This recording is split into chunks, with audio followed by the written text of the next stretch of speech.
une présentation plutôt large, évidemment, de la rétrospection, parce que après 90 ans, Yo yo yo. 90 ans de magazine, on se dit bien qu'il s'en est passé énormément de choses. Ouais. Et donc voilà, avant peut-être un petit récap, avant le petit récap limitant, voilà un peu de contexte. En fait, le journal de Mickey est né 6 ans après la naissance de Mickey. Donc pas si longtemps après. Ouais. Et c'est un certain Paul Winkler, qui est un Disney Legend depuis 1997, qui est donc un homme d'affaires, journaliste, écrivain et éditeur français dans presse et publicité, si j'ai bien trouvé, qui devient le rédacteur en chef et qui publie le premier journal de Mickey Indépendante. francophone. Alors, je dis bien le premier journal de Mickey, car il s'agit du premier Ah, j'ai pas pris ma magazine manette. au monde francophone, dans la francophonie, et qui s'appuie sur les personnages. Ma manette, ça va pas marcher. D'accord, En fait, donc le journal de Mickey, en fait, c'est vraiment francophone, quoi. C'est pas l'adaptation d'un magazine qui existait déjà aux États-Unis, quoi. alors, il y avait un magazine italien qui s'appelait Topolino, qui utilisait déjà des bandes dessinées avec Mickey. Ça, c'est pas officiellement estampillé, Ouais, c'est ça. De ce que j'ai cru comprendre, de ce que j'ai compris, effectivement, c'était vraiment un magazine italien qui utilisait des bandes dessinées de Mickey, mais ce n'était pas un journal de Mickey, vraiment de Mickey. Et en fait, donc, le premier exemplaire sort en octobre 1934. Et c'est un journal de 8 pages, grand format. Donc, en gros, il faut imaginer un peu comme dans les films, les grands journaux où les gens se cachent derrière. Vraiment un grand format dans cette forme. Et en fait, il est composé de bandes dessinées, de romans à suivre et de rubriques de jeux et des interviews. Ah, c'est bon. Et là, la grande nouveauté dans la presse jeunesse française, c'est que ce sont des bandes dessinées à bulles. Et avant, c'était plutôt un texte sous une image. Et donc c'est vraiment ça la nouveauté dans le journal de Mickey, c'est que c'est des billets qu'on connaît maintenant, avec les bulles, avec les textes intégrés directement dedans. C'est vrai que tu me dis là, c'est logique. Et oui. 1934, oui, c'est vrai. C'est vrai que ça peut surprendre. C'est ça. Et voilà, ça a été un succès pour l'époque. Au niveau, j'ai vu des chiffres, mais je suis pas vraiment, je vais pas les donner parce que je suis un peu nulle en chiffres et que je suis pas certaine, mais voilà, en tout cas, ça a eu vraiment un grand succès. Et alors, petit fun fact, il semblerait que Walt Disney a d'abord donné son accord oral à Paul Winkler, et puis en fait, il a validé le projet plus tard, après l'apparition de plusieurs numéros. D'accord. Voilà, donc c'était un peu, ouais, bon, allez, ton truc, on va voir, et puis, ouais, en fait, ça marche bien, il va se lancer un contrat. Allez, c'est ça, allez, il y a là-dessus. Allez, let's go. Maintenant, je me trompe peut-être, hein, mais en tout cas, c'est ce que j'ai vraiment trouvé à plusieurs endroits, c'est vraiment que Walt Disney a signé, a donné son accord, écrit vraiment après l'apparition de plusieurs numéros. Après, la communication entre 1934 n'était pas la même chose. Ouais, on va retrouver ça, moi. Mais... Donc voilà. Et alors, il faut savoir que suite à la Seconde Guerre mondiale, évidemment, il y a des difficultés de parution et le magazine a été interrompu en 1944. Et il a été relancé en 1952. Et en fait, c'est un magazine qui a 2 numéros 1. Parce qu'il y a le premier numéro 1 de 1934, ouais, et un numéro 1 en 1952. C'est le même format Oui. Oui, bah après le format a évolué aussi avec le temps. Ça, j'ai pas gardé dans mes notes toute l'évolution du format. Mais voilà, le magazine est resté, a été relancé en 1952. Je suppose que dans le milieu des collectionneurs, les premiers qui sont sortis de la première période doivent valoir tomber le prix. Oui, c'est très énorme. Et là, il faut savoir que c'était donc. Alors, en fait, il faut savoir que j'ai acheté en 2014 le journal de Mickey qui fêtait ses 80 ans. Sauf que moi, dans ma tête, ça faisait genre 5 ans que je l'avais. Mais non, ça fait 10 ans que je l'ai. Et en fait, dans le journal de Mickey de 2014, il y avait une reproduction du premier journal de Mickey. Et donc, j'ai on va dire un numéro 1 qui est daté du 21 octobre 2024. C'est ton journal qui était depuis 14 ans. Ouais. Donc, Je me posais un peu quand j'ai vu ça, j'ai fait faut le prendre direct. Donc voilà, maintenant je pense pas que le papier soit le même papier que le niveau 64. Donc ouais, c'était assez sympa. Et Puis, au début- on voit la photo que je partageais sur le compte Instagram. Ouais, ce serait ça. Je te prends une jolie photo et alors on voit vraiment au début, hein, c'est coloré, donc le journal est coloré, etc. Et alors après, on voit même les publicités de l'époque. On voit les petites... Ah ouais, non, on voit... Il y a aussi des blagues, l'époque aussi. Enfin, c'est vraiment trop bien. Des Et les blagues publicités de vache qui rit, quoi. Et j'avais une petite question, il y a plusieurs histoires dans un seul journal. En fait, donc, que ça soit dans le journal de Mickey de 1934 ou même dans les journaux le journal de Mickey actuel, en fait, c'est plusieurs bandes dessinées ou parties de bandes dessinées qui se trouvent dans le magazine. Donc, par exemple, et c'est chapitré, hein, enfin, il y a un sommaire, etc. Oui. Mais tu as des petites histoires de Mickey, tu as des histoires sur les aventures de Donald, de Picsou aussi. Voilà, c'est en fonction de l'histoire qu'ils veulent raconter. Il y a aussi des bébés Disney, tu vois, des petites planches, des petites histoires de Mickey, Lily, tout ça, un bébé. Et ça va être quelques pages. Ok. Avec un début et une fin généralement. Parmi les auditeurs, il faut chercher le premier roman qui est en vente, pas le premier revêt qui est en vente, à 500 €. Ça peut être accessible. Mais là, chercher. On est allé bien en discussion. C'est le prix de 2 jours à Disneyland Paris. Voilà. Bien. Mais non, et en fait, un peu contrairement par exemple au journal de Spirou, le journal de Spirou, souvent il y a des bandes dessinées, enfin il y a des... En gros, c'est une bande, c'est une BD qui va être divisée et où ils vont mettre semaine après semaine une partie. Voilà, donc par exemple les pages, j'invente là, mais les pages 1 à 5 du premier tome de Torgal par exemple. Puis ensuite, la semaine d'après, la page 6 à 10 de la même histoire, et ainsi de suite. Ouais, Tandis c'est qu'ici, beaucoup dans les c'est pareil. voilà, exactement. Exactement comme le Shonen Jump, etc. C'est vraiment la même dynamique. Mais ici, c'est vraiment... Ils sont pas vraiment dans cette idée-là. C'est vraiment une histoire avec un début et une fin sur les aventures de Mickey, de Donald, de Picsou, de Dumbo, enfin, de tout ça. Ouais, mais comme c'est des courts-métrages, C'est ça. Et donc, en fait, à la base, c'était Mickey. Il n'y avait que Mickey dans les aventures de Mickey. Et ensuite, est apparu Picsou, Daisy, compagnie, etc. Et en 1971, le journal de Mickey devient un magazine pour couleur. Donc à la base, il y avait un mélange de noir et blanc ou quelques pages de couleur. Et puis ensuite, 71, c'est assez sympa. Et alors, dans les années 90, il y a eu l'intégration de bandes dessinées d'auteurs français, comme par exemple les créateurs d'Astérix. Ça, je savais pas. Et alors après, il y a eu l'intégration d'autres auteurs. Je sais que par exemple, il y a eu des moments où il y avait lui.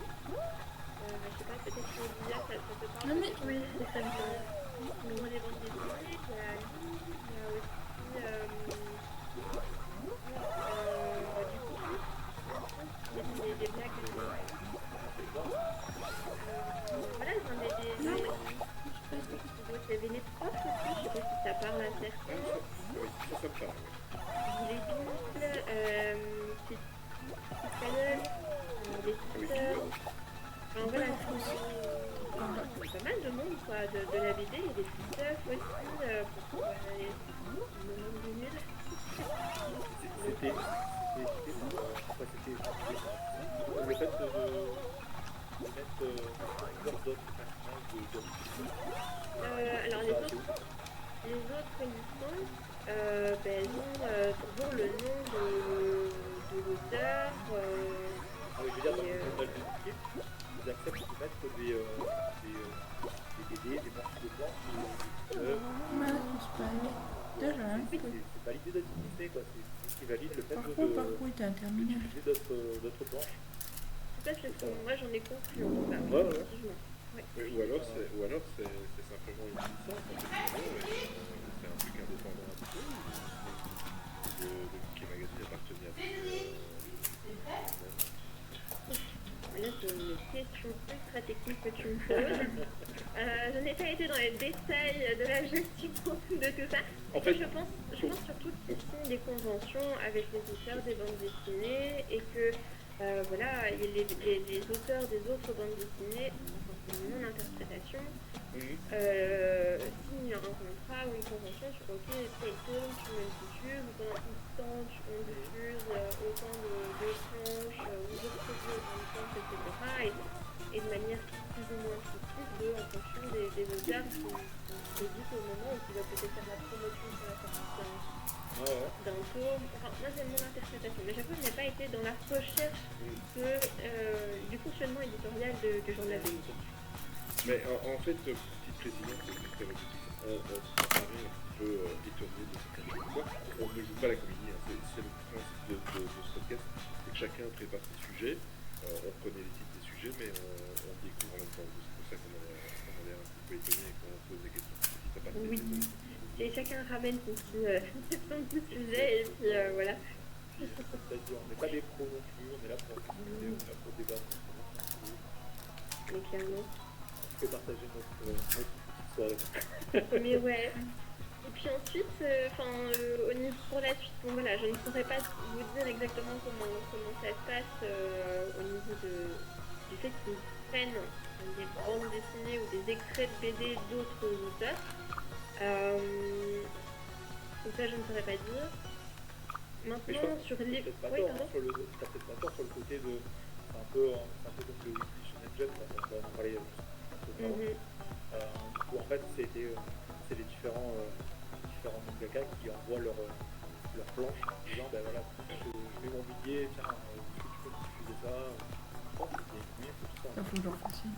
Oui, maintenant il commence à se rendre compte que contrairement au journal de Spirou, où là dans le journal de Spirou c'est vraiment beaucoup de bandes dessinées hautes.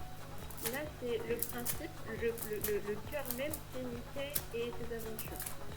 Et les personnages c'est Mickey et compagnie, principalement. Donc c'est vraiment Pourquoi les autres pas les garder en tête.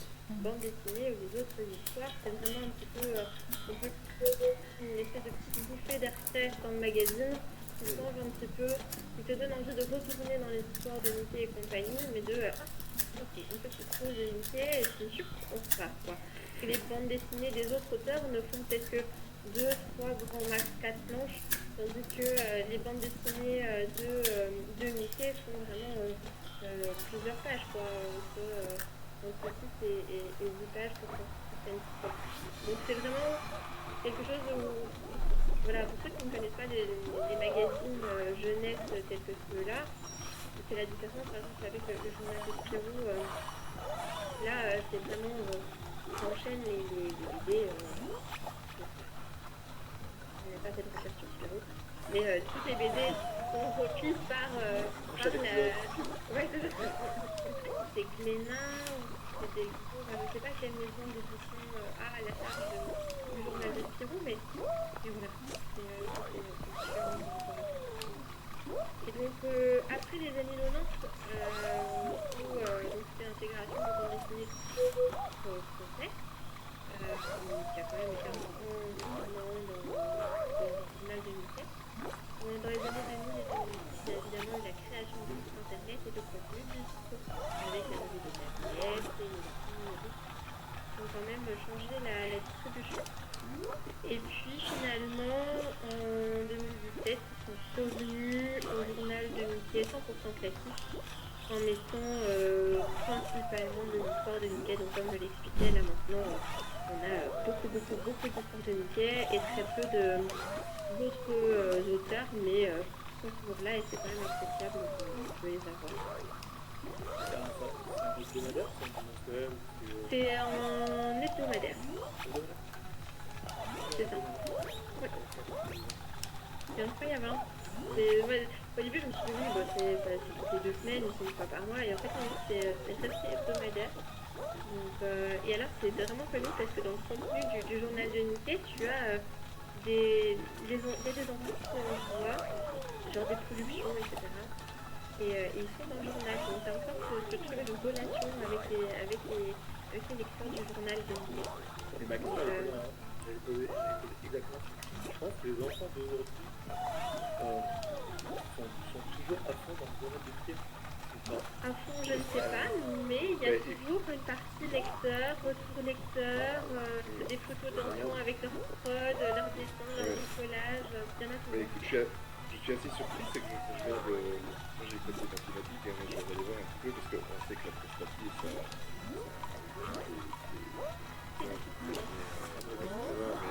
Je suis qualifiée.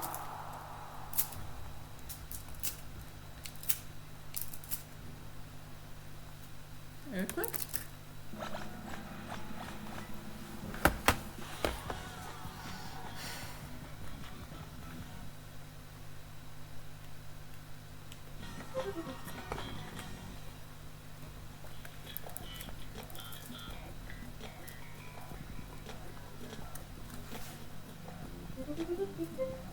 Chaque magazine, de toute façon, chaque exemplaire se vend à 55 000 exemplaires. Bon, pour comparer, c'était 120 000 billets. Mais des chiffres que j'ai trouvés, mais c'est énorme. Il y a énormément de revues ou de magazines qui rêveraient d'avoir des chiffres pareils. Quoi. Donc chaque exemplaire, donc l'hebdomadaire, 135 000 à chaque sortie. Quoi. Oui. Donc à mon avis, oui, il y a encore des jeux qui sont en train de... Ah ouais, mais il y a, enfin, ouais, c'est vraiment, il y a des pages avec des retours lecteurs, ou quand ils font des concours, tu vois la tête des enfants avec leur production, etc. Voilà. Ça reste ça. Du coup, je suis pareil. Je suis allé voir. On a été pas. C'était pas prévu. Je sais pas si c'était Non, au niveau du prix, donc, au niveau, alors, le prix belge, évidemment, le prix belge, on est donc, vas-y, c'est les concours, Non. c'est 5 € le mois, le journal de Mickey. Pour les Français, Et 90, pardon, 5,90 €, pardon. pour les Français, c'est 2 euros par mois. Plus une chocolatine. Après, chocolatine. Donc d'accord. Et genre sur mon magazine, là, j'avoue, j'ai pas le prix français. D'habitude, j'ai le prix belge, j'ai le prix suisse. Dom, je sais pas c'est qui. Tom, je sais pas qui c'est. Oui, Ah, peut-être. oui, c'est ça. Et donc voilà. Et là, il faut savoir que le journal de Mickey, en fait, il n'y a pas que le journal de Mickey. Il y a aussi des éditions qui s'appellent le meilleur journal de Mickey. Il y a aussi le Mickey Parade, le Mickey Magazine, les albums Disney, le journal de Minnie qui est transformé en Witch Mag, mais qui a plus, c'est fini. Donc voilà. Et en fait, chaque, on va dire, dérivé entre guillemets du journal de Mickey a une direction spécifique. Donc par exemple, le Mickey Parade, c'est un journal qui reprend des histoires de Mickey, mais des histoires concrètes. Donc mais c'est gros, hein. Ah non, mais on était des bleus. C'est presque deux fois l'épaisseur d'un journal de Mickey classique. Oh non, Donc, et alors ensuite, il y a eu aussi le Mickey Magazine. Et donc là, ça va être un magazine plus orienté reportage sur le monde de Disney ou alors avec des histoires inédites en plus de presse. Et là, il y a aussi eu les albums Disney. Ça, ce sont les collections issues directement du journal de Mickey. publiés sous forme d'albums reliés. Donc les albums reliés des histoires par exemple de Bambi à Noël par exemple c'était donc à la suite du journal de Mickey, ils l'ont mis en album Disney et puis ensuite vendu dans les albums reliés. Puis alors ensuite, vas-y. Il y a un autre magazine aussi qui se vend encore beaucoup pour un moment, c'est pas Mickey, mais ça reste dans le Disney, c'est Picsou Magazine. Exactement. T'allais en parler, madame, excuse-moi.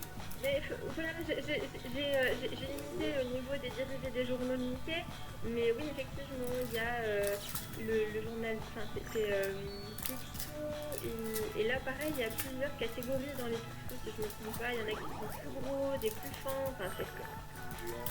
Oui, et genre ce genre de choses, quoi, et alors à l'été, ou alors t'as aussi des genre journal de Mickey spécial pour l'été avec des jeux dedans, enfin tu vois, des activités pour l'été ou ce genre de choses, enfin, c'est assez impressionnant. Et des gros blocs de 200-300 pages qui oui. vont toujours en anglais. Ouais, c'est ça. Oui, c'est ça, les gros blocs. Oh, donc voilà.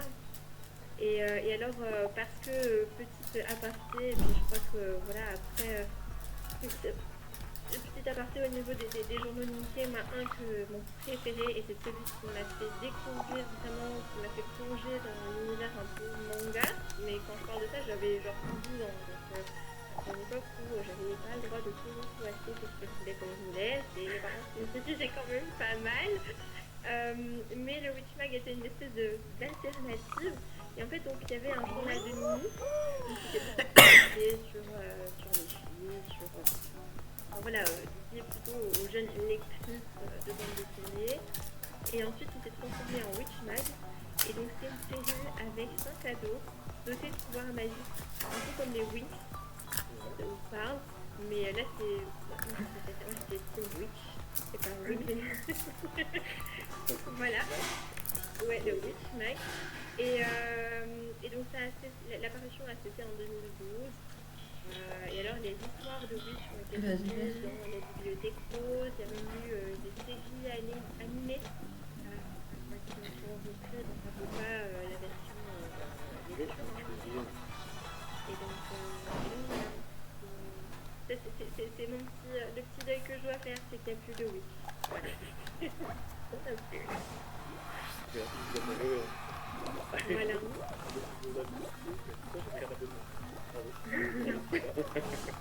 Écoute, moi j'irai pas jusqu'à l'abonnement, mais moi j'ai envie demain je vais aller chez mon coin presse, là je vais aller voir, je vais peut-être m'en acheter un, je crois qu'il y a 30 ans que j'en ai pu acheter un.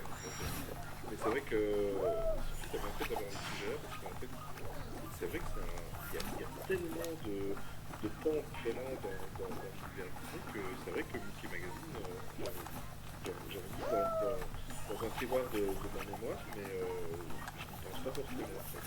C'est ça, et je n'ai pas été dans la liste des auteurs, parce que là encore une fois il y a une liste gigantesque d'auteurs. Mais voilà, il y a beaucoup de légendes en fait qui font partie des dessinateurs qui ont fait qui ont fait vivre le journal de Mickey, comme je sais pas si ceux qui connaissent, je pense que son nom est assez important, c'est Floyd Godfreyson, qui est l'un des dessinateurs les plus célèbres de Mickey Mouse et qui a été pionnier du personnage en dessinant Mickey dans ses premières aventures dès les années 30. Et qui a été, voilà, il est décédé en 1986. Donc voilà, et puis après il y a aussi les éditeurs de Donald, de l'oncle Picsou, etc. aussi. Voilà, il y a vraiment, comme je disais au début, je m'étais pas rendu compte, enfin je savais que ça faisait 90 ans que ça existait, mais je me suis pas rendu compte il y avait de la matière. Il y avait beaucoup de matière. Là, tout est juste en fait. Exactement. Qui arrive, tu vois encore un autre truc, ça y en a partout, quoi. C'est ça. Et donc j'ai essayé de pas trop partir dans tous les sens. Donc voilà. Mais j'espère que vous avoir un petit peu donné envie de peut-être découvrir ou redécouvrir le journal de Mickey et après, ça reste enfantin quand même, hein, on va pas se mentir, c'est pour un public de 7 ans et plus. Mais voilà, ça reste. Quand on s'ennuie dans le train, ça reste sympa de dire allez, je refais une petite bande dessinée comme ça. Mais en fait, j'ai pas osé la faire au début. Mais moi, en fait, le journal du Mickey, quand j'ai un peu de contact avec, j'appelle ça des. C'est pas péjoratif. C'est des magazines de toilettes ou de dentistes. Oui. Mais oui. Tu vois.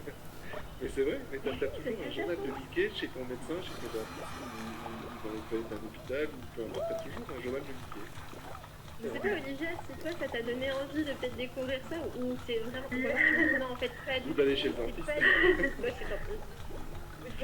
Non, ça m'intéresse parce que j'aime bien les bandes dessinées et ça peut être sympa de découvrir. Parce que moi, du coup, j'ai jamais lu le journal de Mickey. Oui, ça peut être sympa.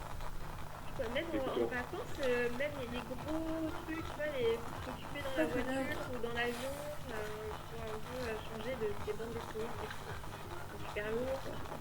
C'est vrai. C'est vrai. Ah, mais Et en plus, tu peux feuilleter un peu le magazine avant de l'acheter sur le site. Tu vas sur le site, tu peux feuilleter un petit peu, tu vois à quoi ça ressemble. Il y en a certains qui se posent des questions, tu peux regarder à quoi ça ressemble aujourd'hui. C'est pas mal. mais merci pour le voyage en Inde. Avec plaisir. C'est pas une pire. bien. Non, c'est Ah, oui, on parlait de son prochain film. Et vous allez voir Love Magic. Non, j'ai un peu. Moi, j'ai pas dit que c'est pendant 2 ans, vraiment un autre relique. Moi, je vais faire mes études à cause de je couvrirai tout ça en 2020. Ah, c'est parce que Mais comment s'est passé l'année par justement? Parce que moi, j'ai pas plein de moi en faire une pause parce que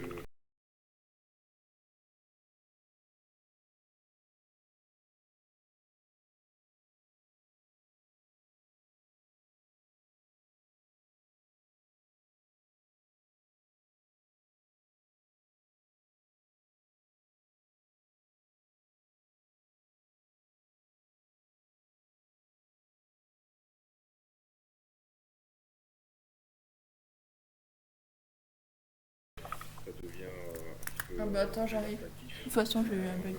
Tout ça, encore une fois, c'est pas une critique. Tant mieux, c'est bien, ça bouge. Mais là, dans Disney Village, dans les 2 parcs, il y a des palissades partout. Comment c'est passé pour toi? Ben, en fait, voilà, tu viens de le dire, tout le monde le sait. Il y a des palissades partout. Mais entre le savoir et le voir, c'est quand même différent. Nous, on avait un peu dans l'espoir de pas trop les voir. Et en fait, c'est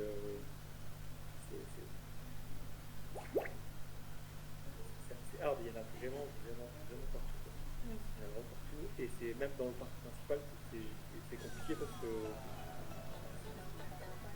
ça de là, on a vraiment. Il y en a partout. Comme tu as dit, sans forcément.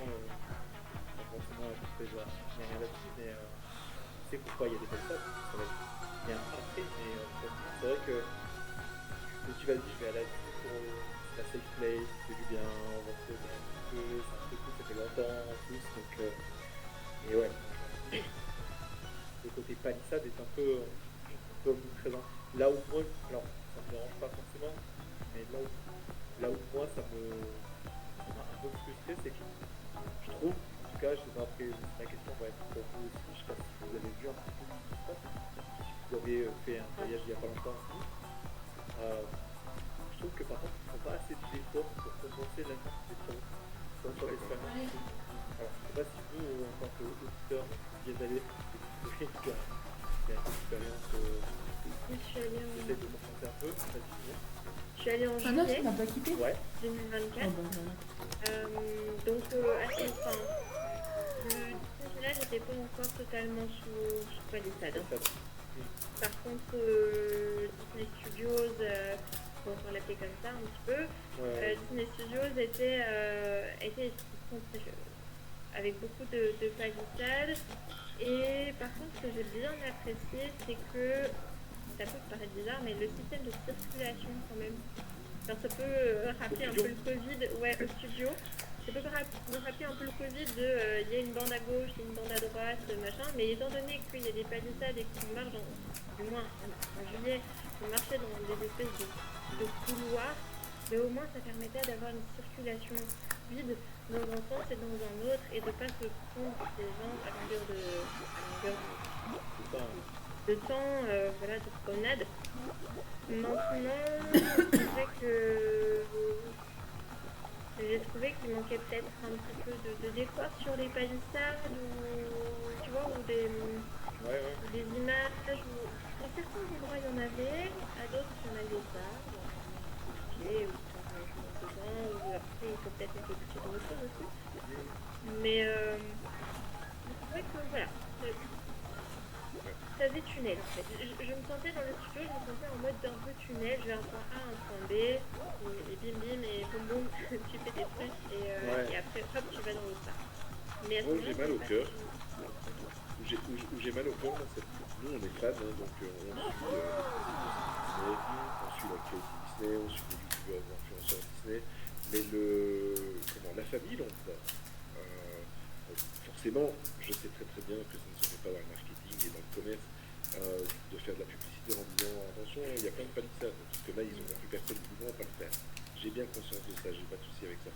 Mais je me mets à la place des familles lambda pour qui voilà, ils viennent en séjour 2-3 jours, ils ont économisé pendant 1 an, 2 ans, peut-être voire plus pour avoir 2000 € pour payer le séjour, les restaurants et les souvenirs sur place, et ils débarquent et ils voient ça. Je me demande, est-ce qu'ils se posent la question? Est-ce qu'ils le voient vraiment? Ah oui, ça. Mais moi je peux vous répondre un petit peu. Bon, après c'est un tournage de personnes. Ouais. On était souvent dans la file d'attente pour aller faire toutes les heures que j'avais jamais fait encore. Je vous en parle juste après, parce que vous m'avez fait plaisir. Souvent on est tombé sur des personnes qui c'était leur première fois. Ils avaient eux, ils étaient tous de fois. Ouais. Voilà, ils avaient et donc 25, 30 ans.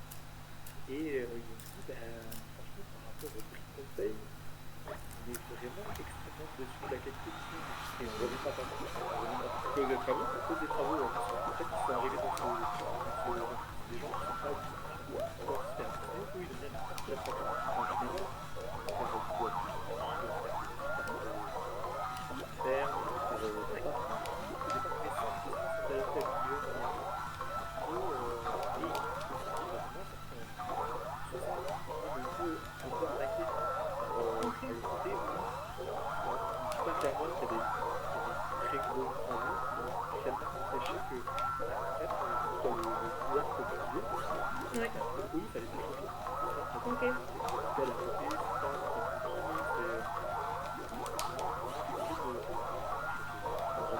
Oui.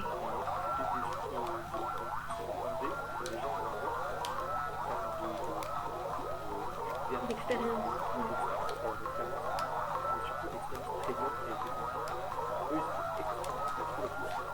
Mais c'était vraiment autre que...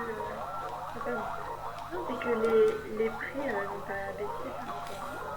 Exactement ce qu'ils nous ont dit. Pour le prix compagnie, c'est un truc vraiment nul. Et d'ailleurs, catégoriquement, je dis, c'est bien la dernière fois par un prix. Je sais pas s'il y en a d'autres qui sont comme ça aussi. En fait, les gens qui ont écouté le podcast, parce qu'on va avoir peu importe, hein, mais sinon, important. Et je sais que les gens, là, en tout cas, la réaction que j'ai eue, c'est essayer de fuir un petit peu Et on est bien d'accord que c'est par rapport aux travaux et non pas à l'offre du parc, parce que j'imagine que des personnes qui sont fans de parcs d'attractions, peut-être que c'est pour les coasters. On va pas se mentir, certes, à Disneyland Paris, il y a des bons coasters, mais c'est pas Europa Park. Enfin, je veux dire, c'est pas Astérix ou Walibi, il y a quand même un niveau. La quantité de coasters qui peuvent se prendre la tête, elle est quand même vachement moindre, étant donné que c'est une offre familiale. Il y a It's a Small World. Oui, ça retourne la tête, effectivement. Non, mais je veux dire, regarde, cette journée-là, je peux dire un truc, c'est que Star Tours, Montagne, qui est aussi sympa. Et en plus, il y avait Non, je pars ici. pas toutes les familles. Ah, je crois ici. Il y a De la mauvaise journée.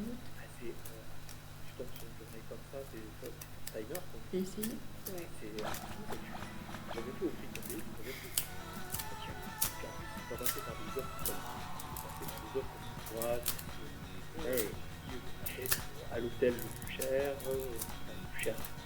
à un des hôtels Disney le plus cher, ils ont fait la pension complète. Voilà, il y a plein de choses à parler. Ils ont fait l'offre qui leur convenait. Ouais. Voilà, c'est un peu. Je pense pour nous, on comprend. On se dit oui, on va peut-être un peu mieux et tout, même si on a rentré des bouts, tu vois, parce que ça pique quoi. Ah oui. Ça pique un peu quand même. Mais on sait qu'après on va retrouver le parc encore plus beau et Oui, bien sûr, neuf. exactement. Mais ça, je suis d'accord avec toi. Ouais, en plus, c'est toujours plein que ça bougeait pas, là maintenant ça bouge dans tous les sens, ça va un peu too much, mais en tout cas ça bouge et c'est sûr que si on prend patience, on va avoir quelque chose.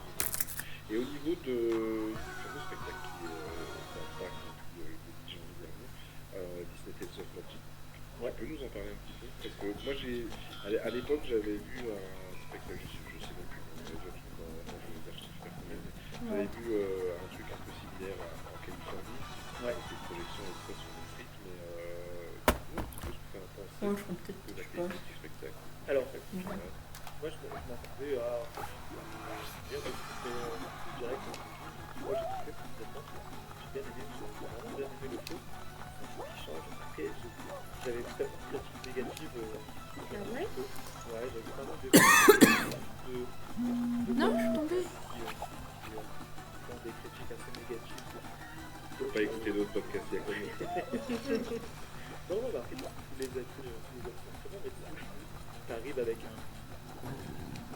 a priori. Voilà, t'arrives avec un a priori, mais tu t'attendais à Non, il m'a éjecté. En fait, moi j'ai été vachement surpris. Les reprises des chansons étaient Il m'a éjecté alors super, que j'ai trouvé. Les différents j'étais en tableaux train de de toucher. pas mal aussi. J'essaye de pas trop spoil, les gens n'ont pas vu encore pas vu le show. Les projections sur Main Street, alors attention, c'est pas un truc de dingue. Non. Pas tout le vent. Pas le château. Voilà, tout le vent, c'est ça.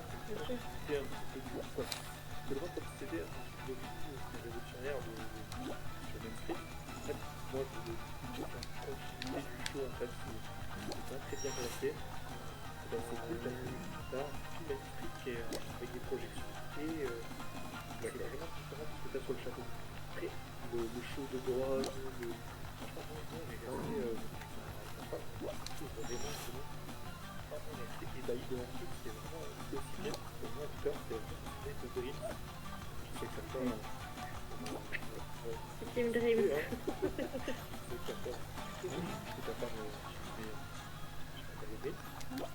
Et Oh, déjà. moi j'ai retrouvé un petit peu la magie. Ouais.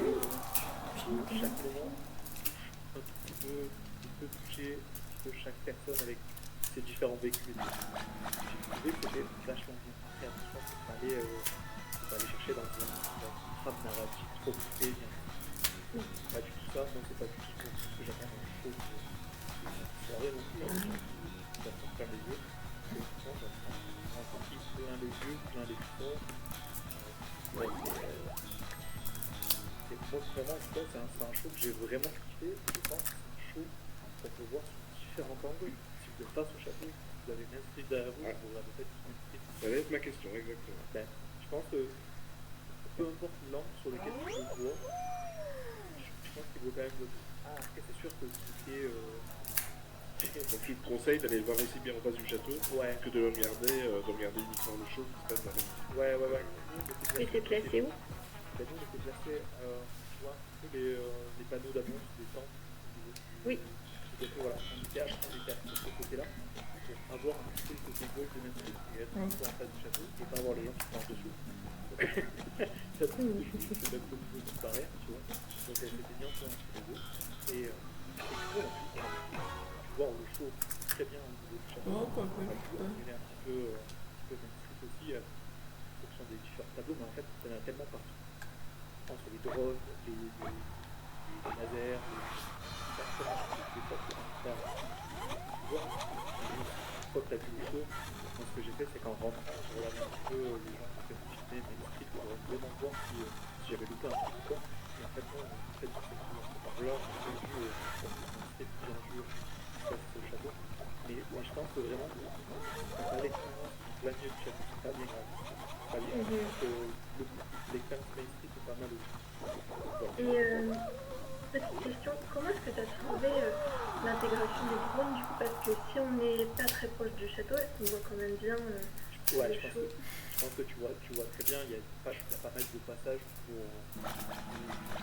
t'as des musiques emblématiques comme les Bobo et tout ça. Les drones sont vachement hauts. Je pense que peu importe où tu es, tu vois bien. Après, ça va pas faire un petit peu comme le show, si vous l'avez déjà vu, les shows des 30 ans, vous savez très chaud. Oui. Vous avez tu vois, être dans un bon angle pour le voir, pour voir les drones, pour voir 3D, tout ça. Là, je pense que peu importe où vous vous placez, alors c'est comme ils sont faits, hein, mais peu importe où vous vous placez, pour moi en tout cas, je pense que vous verrez potentiellement très bien. Après, ça devient, comme il y a des gens qui sont des gens qui suivent des drones, c'est compliqué. Pas les drones, et je trouve que c'est, moi en tout cas, j'ai vraiment bien aimé et j'ai trouvé que le show était vachement accessible, peu importe où il y a. Moi, ça fait mon ressenti. Moi, je trouve que... Ouais, j'en Vas-y. mais du coup, c'était moi, ouais, c'était Sophie. En fait, bon, moi je n'ai pas vu celui de Disneyland Paris. Ouais. Par contre, ce que je peux dire, c'est que j'ai vu un spectacle dans la même idée aux États-Unis, donc en Floride, où pareil, en Floride, tu as donc le château qui est ligné et Main Street qui est aussi sur lequel il y a des projections. Et pour ma part, je suis petite, c'est-à-dire que soit je dois être tout devant, soit je dois être tout derrière, parce qu'au milieu, c'est certain, je ne vois rien. Et donc là, malheureusement, on était au milieu, et même avec notre garçon qui avait 4 ans et demi à ce moment-là, mais il avait un peu du mal à voir le château, et finalement, il a pu profiter du spectacle en regardant les côtés des projections sur Main Street. Et donc, tu n'as plus cette, enfin, ou du moins la sensation de merde, j'ai raté la moitié du spectacle, j'ai attendu pendant 1 heure pour au final voir que 10 cm² entre deux épaules de 2 personnes et 10 téléphones dans le chemin. Ben non, là c'est ok. En fait, Et les enfants sur les épaules. Et les enfants sur les épaules.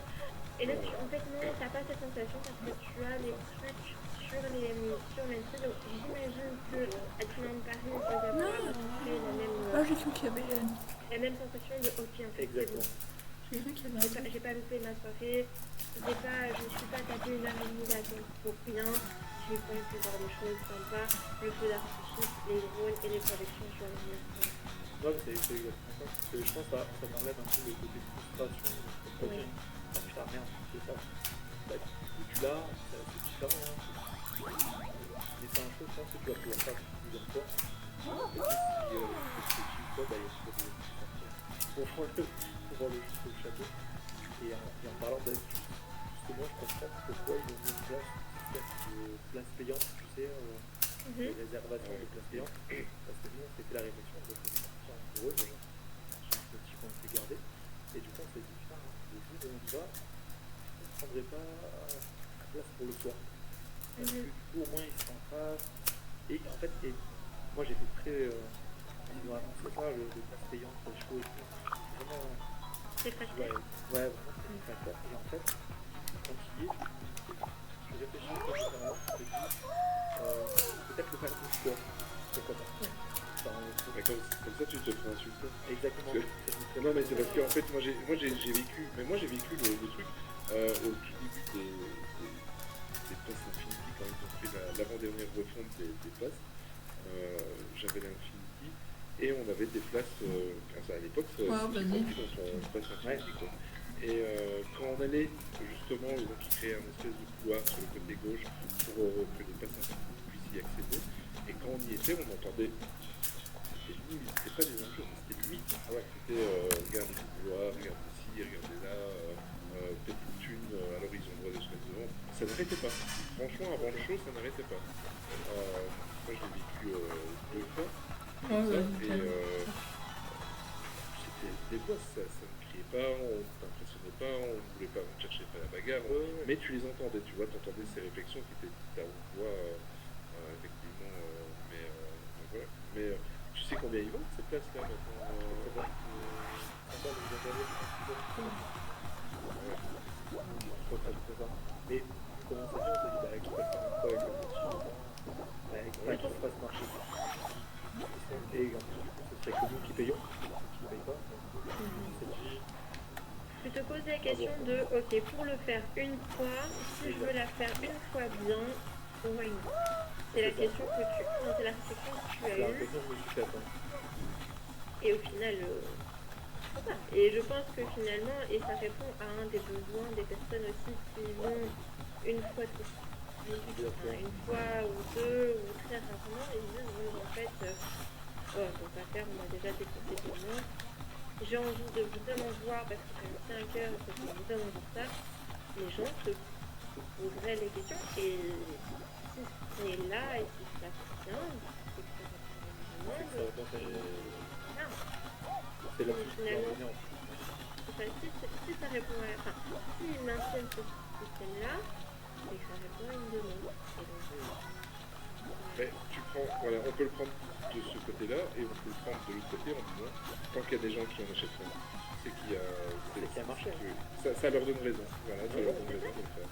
et enfin, moi je suis pas du tout dans l'optique de ils ont tort de le faire. J'ai envie de dire, Disney est aussi là pour... Mais ils sont trop Voilà, mais oui, mais pour gagner de l'argent, ils sont pas là c'est pour... vrai. Non, Ils sont pas là pour faire plaisir aux fans, ils sont là, d'abord pour eux, et puis s'ils peuvent faire plaisir aux fans, ou s'ils peuvent mettre des choses en place pour les fans, pourquoi pas, mais c'est pas leur objectif premier. Et si en plus ça répond à une demande, c'est quelque chose. Même si je suis pas pour, et que je pense pas que j'aurais payé 25 € pour y aller et après avoir payé tout un séjour. Je veux dire, oh, c'est bon, tu te contentes des murs et des drones et des feux d'artifice, c'est bon, on a pas ça à la maison, tu te contentes de ça. Mais ça, c'est chacun sa dynamique et sa personnalité et son budget et sa vision de son séjour, en fait. Tout à fait. Exactement, mais après, comme tu disais, c'était c'est un spectacle quand tu vois peut-être à toute la foule et tout, et nous, c'est juste le petit et tout, on dirait pas. Mais sur le moment, en fait, tu sais, quand tu rentres à la maison, tu es dans le centre, tu changes de façon, ça va mieux, c'est pas chier. Et c'est en fait, là, mais je me disais. C'est vrai. Mais c'est sur ça que c'est sur ça que je travaille, c'est sur ça que je donne et ils vont bien leur faire, j'ai envie de dire. Et il n'y a pas de mal d'avoir cette réflexion, je pense. Pas de culpabilité. Bah écoute, donc positif sur ton expérience de ce spectacle. alors, positif, ouais, c'est assez positif, je sais pas. D'accord. Je conseille d'y aller quand même, d'y aller parce que je fais ça. J'aimerais bien pouvoir m'en gagner quelques-unes. Et juste, si je peux parler d'une toute petite anecdote avant de laisser le micro au Oui, vas-y. petite anecdote de Moscou, on y est allé pour le 14 février. Oh. C'est tout mignon, c'est peut-être vachement. On est allé aussi on voulait tester la fameuse rose. Vous savez, qui vendent en ce moment avec la fin mars, je sais pas si vous avez vu sur les réseaux. Donc, on va à 10h30. Bon, c'est trop tôt, revenez sur les 16h. Attention, on fait notre journée, tout ça, on revient à 16h. Je Là, suis en direct sur fait TikTok. le créneau de 16h, la semaine, on a tout fait revenir à 18h. Ça t'est déjà arrivé de regarder un film quand...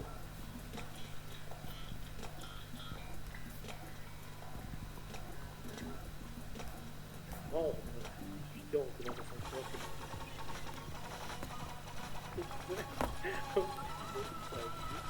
Là, 18h, on arrive. Désolé, on en a. Je me demandais comment ça se fait. Là, je dois revenir à 16h, après à 18h, je vais on était là. Bah, en fait, on a prévu plus de 50 euros. Il y a une journée où il y a une petite heure. Donc, voilà, revenez au mois de mars. Ah oui, d'accord. Mais les roses dans souvent. Non? Souvent, non? Souvent, des roses, mais... Ouais.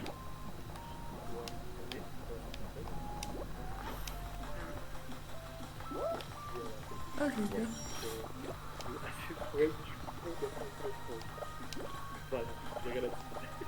Ok, bah merci pour ton partage d'expérience. Olivia, tu vas nous parler aujourd'hui Quoi, du mais non, troisième mais- qui arrive C'est ça. prochainement. Du coup, Non, attends, pas il est possible, mais- prévu d'ouvrir Roland Frozen l'année prochaine. Alors, il y a des rumeurs qui se feraient plutôt printemps été. Je ne sais pas si c'est vraiment annoncé officiellement.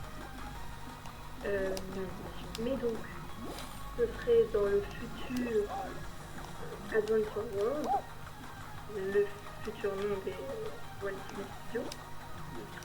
Et en fait, j'ai remarqué que beaucoup de personnes qui n'étaient pas forcément habituées à l'univers Disney faisaient la comparaison avec le château de Fantasyland du parc principal et l'univers de Fantasyland et il y a des fans qui se questionnaient pourquoi est-ce qu'ils n'ont pas fait une attraction La Reine des Neiges à Fantasyland plutôt que de le mettre dans les studios. Donc c'est sûrement une question de place et de rendre le parc studio plus rentable. Mais je trouve que ce serait intéressant qu'on parle un petit peu des points communs et des différences des deux landes entre le futur land Frozen et Fantasyland du coup. Et t'as raison, comme je disais, des personnes justement qui ont des questions. Laisse-moi y aller. Ah, peut-être qu'il va y avoir un nouveau château. Après, on peut nouveau château alors qu'il y avait un château. Voilà. Je sais pas, mais quoi?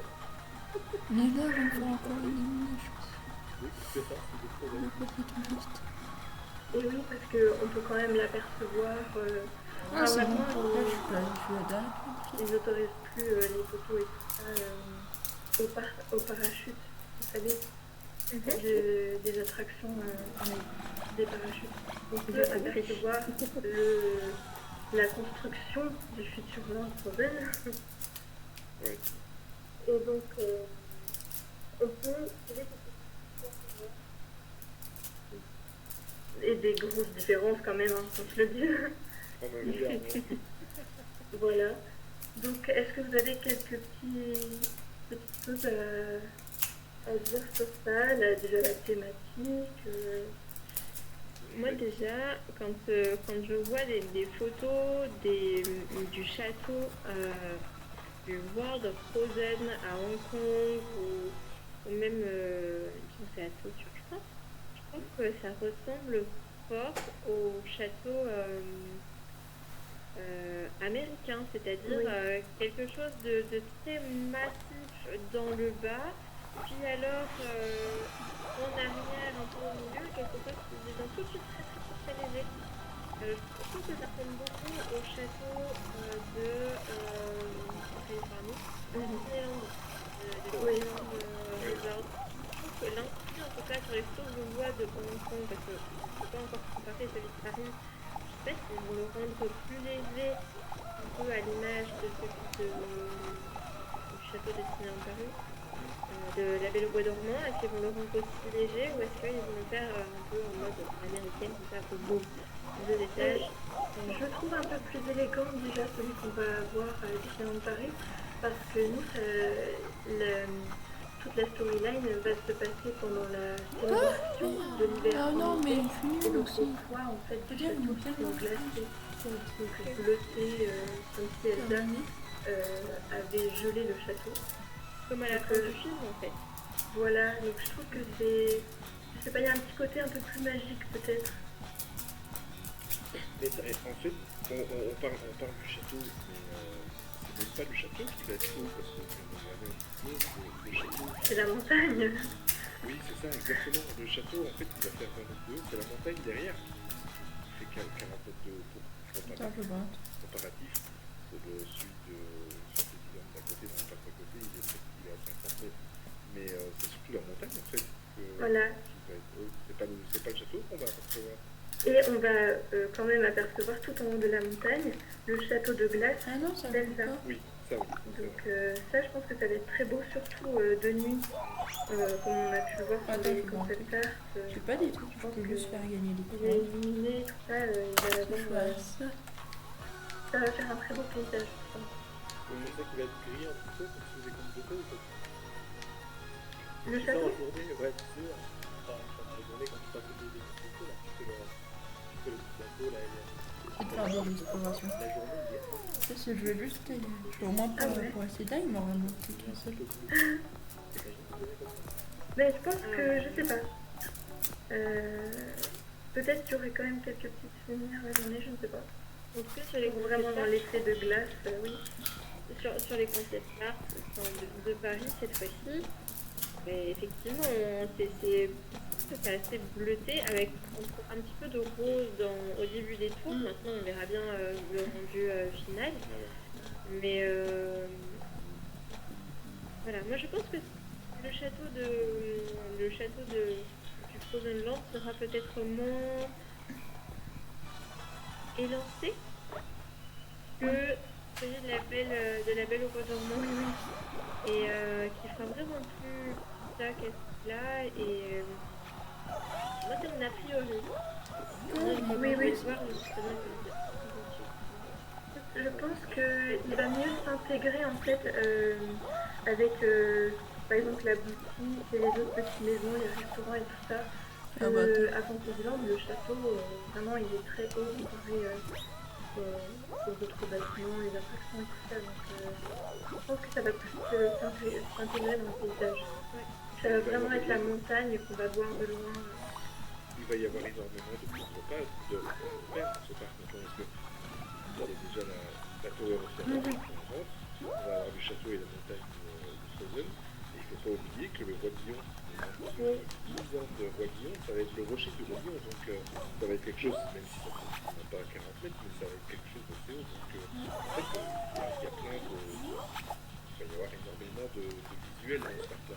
Moi, ce qui me fait un petit peu peur, c'est comme le parc est petit, le parc d'à côté, par exemple, le Space Mountain, ça se pose pas la question, quand on est dans le Space Mountain, on ne voit pas le Space Mountain, si entre deux arbres, on le voit, mais c'est assez caché. Mais là, je n'arrive pas, moi, à me mettre en situation avec ce que je vois sur les photos, j'ai vraiment l'impression qu'on va avoir, je me trompe certainement, parce que c'est sûr et certain, mais qu'on va vraiment avoir tout ce visuel. Ça me fait penser un petit peu comme en Floride à Animal Kingdom, où quand vous rentrez dans le parc, vous voyez un petit peu le land d'Avatar sur la gauche à la billetterie, mais si vous passez en une fois, vous ne le voyez pas, et alors que quand vous arrivez dans le land, c'est impressionnant. On se demande même pourquoi est-ce qu'on ne le voyait pas 500 mètres avant. Donc je n'arrive pas à me projeter sur la perspective et comment ils vont essayer de cacher ou pas cacher ces différents. J'ai vu récemment qu'ils plantaient des arbres pour essayer de cacher la tour de la terreur.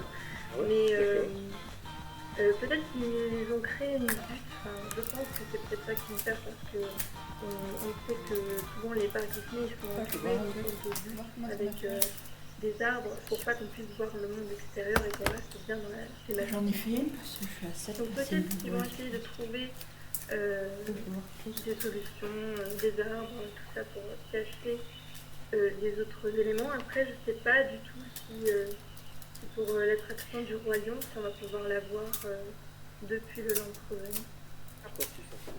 Ouais, alors Ils sont partis dans un truc pour le coup, ils s'en foutent. à mon avis, vraiment, quand on regarde les attractions ou les concept art qui sont faits autour de tout ça, à part peut-être effectivement le Roi Lion, où là, c'est un flash, donc effectivement on sera en hauteur et donc on pourrait voir plus loin, mais pour moi, pour le reste, ce sont des attractions qui sont au sol, et donc ou à l'intérieur de bâtiments.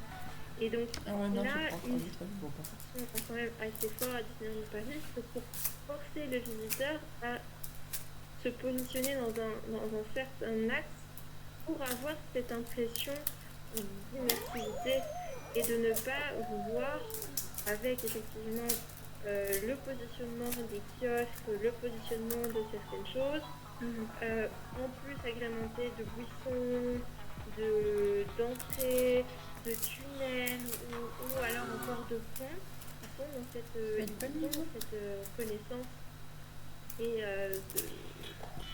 cette compétence de faire de rendre les gens dans des endroits immersifs. Pour moi, il y a déjà juste à voir la zone Marvel. Bon, on est d'accord, c'est un pouvoir et voilà, mais Non, mais c'est déjà pas mal. c'est quand même pas mal pour un tunnel effectivement quand tu es au début, tu vois, quand tu en sors, oui, tu vois la place de vente, mais une fois que tu rentres dans la zone Marvel, mais tu ne vois que ça. Et c'est que au moment où tu sors d'une certaine zone où tu te rends compte un petit peu plus que tu en sors. Mais une fois que tu es dans le land, tu es dans le land parce que toi tu es au sol et que tout est assez haut pour t'empêcher de voir tout autour. Mais on verra bien. Et je pense que c'est une des choses aussi, une chose qui me fait dire ça, c'est le fait d'avoir été visité donc Tokyo Disney, où là pareil, il y a une quantité de zones, de landes totalement différents les uns par rapport aux autres. Voilà, bon après on ne peut pas comparer l'incomparable non plus, mais ils ont cette compétence. Moi je pense que quand on sera dans le monde Frozen, on sera fort. On ne se posera pas la question et on n'aura pas une grosse voiture car qui va tout à coup apparaître derrière le château. Mais qu'est-ce que c'est que ce truc et, voilà. Non mais en fait, excuse-moi, vas-y.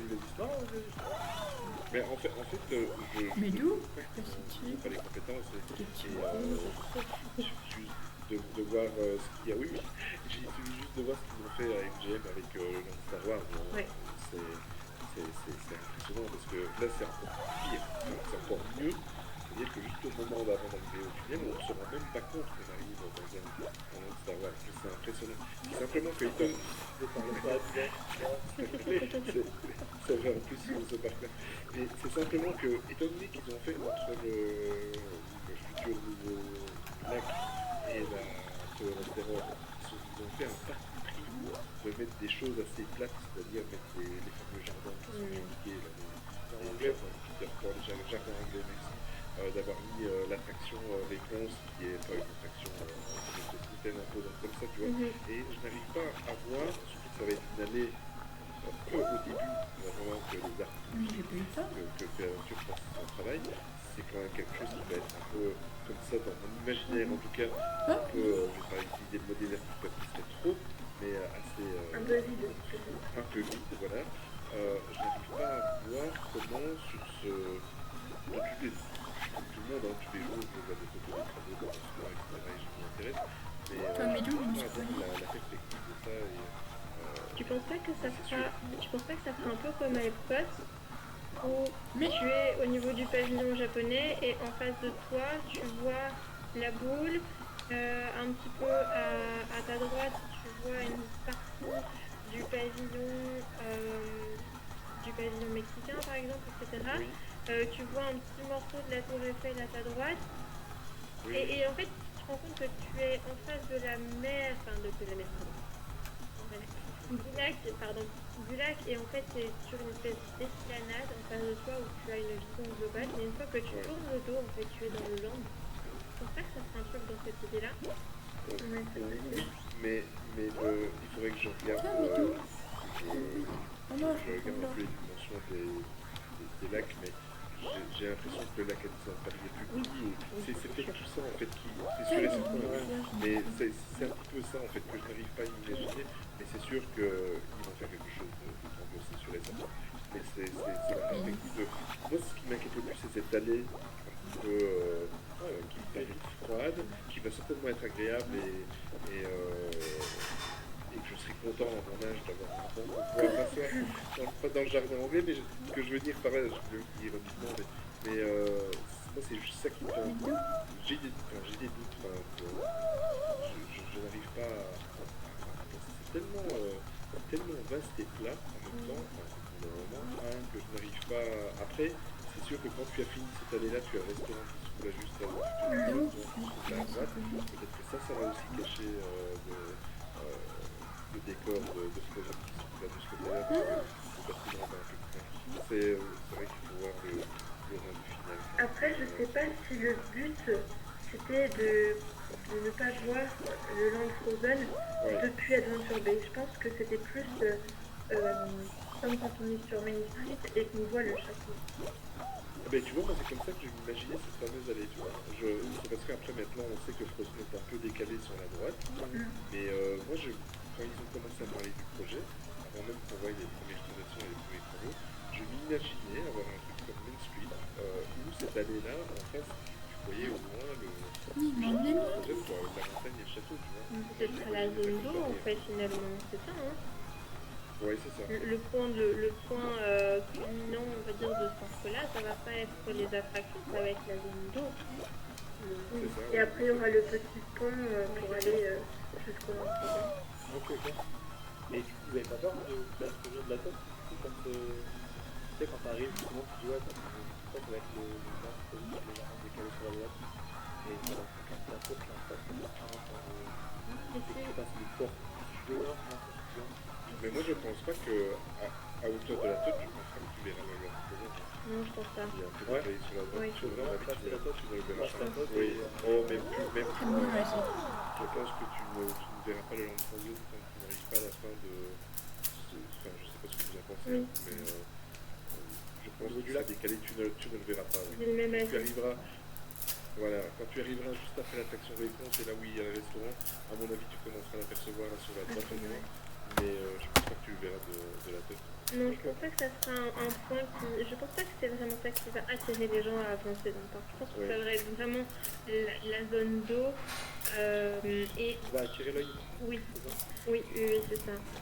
Et puis au plus tu vas avancer, au plus les choses vont se faire vont se découvrir à elles-mêmes. Et pareil, l'intrusion de la touch, je pense pas que ça posera problème parce que s'ils thématisent dans, comme ça semble être prévu, ben, tu seras dans cet univers des anciens studios, je ne sais pas comment ils vont l'appeler. Oui.